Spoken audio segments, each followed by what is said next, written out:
ठिकाणी करा।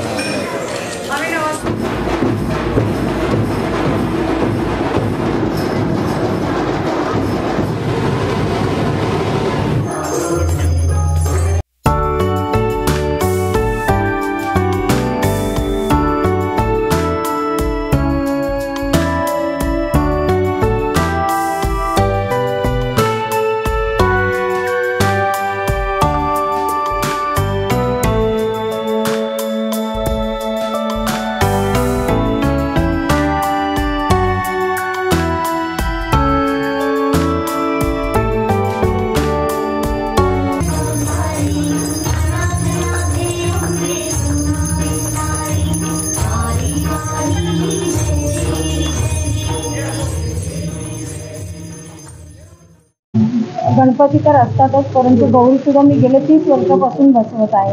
त्यामुळे गणपती आणि गौरी या दोन्हीचंही आगमन माझ्या घरी होतं आणि अतिशय उत्साहाचं असं हे वातावरण असतं। यामध्ये मी माझ्या सर्व मैत्रिणी आणि नातेवाईक हे सर्वांना बोलवते, सवाष्ण जेवण करते आणि खूप छान असं एक वेगळंच मंगलमय वातावरण असं तयार होऊन जातं। गेल्या वर्षीपासून मी ब्लाइंड स्कूलच्या काही विद्यार्थ्यांना ढोल वाजवण्यासाठी इथे बोलवते आणि त्यांच्यावरती कौतुकाचा एक वर्षाव कोणीतरी करावा असं वाटतं आणि म्हणून या निमित्ताने मी दरवर्षी त्यांना इथे बोलवत असते। खूप वेगळा अशा पद्धतीचा हा एक खूप छान असा सोहळा आणि खूप सुंदर, यासाठी मी काही माझ्या सेलिब्रिटी किंवा इतर काही विविध क्षेत्रातील मान्यवर माझ्याकडे येत असतात आणि बाप्पाचं दर्शन घेतात आणि हे सगळं मंगलमय वातावरण खूप छान वाटतं। धन्यवाद। तुम्ही आज के दिन खास दिन इससे कुछ मतलब पूरन पोली का खाना होता है गौरी के सामने, और मोदक तो आपको पता है गणपति है तो मोदक तो रहेगा ही।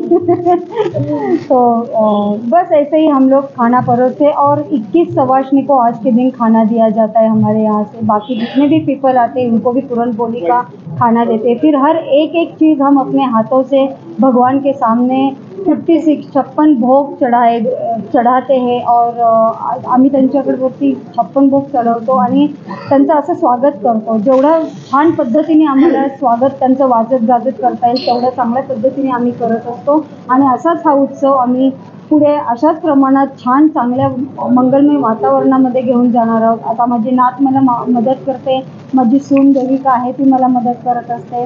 काही गोष्टी आज जसं आरतीची घंटीची माळ असते ती तिने स्पेशल जाऊन आणली, त्याचं मला फार कौतुक वाटलं तिचं की कधी हे माझ्या डोक्यात आलं नाही आणि तिने हे केलं।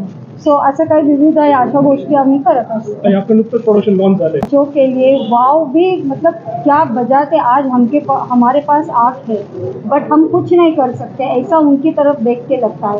आज जो उन बच्चों ने बजा के दिखाए, जो हम जैसे बजाए तो भी ज़ीरो है, उन्होंने तो ऊर्जा लाई है हमारे इस गणपति बाप्पा के इस महोत्सव पे, बहुत सारी ऊर्जा लाई है और वो ऊर्जा उन्हीं के कारण हमारे घर पे है और ऐसी ऊर्जा हमें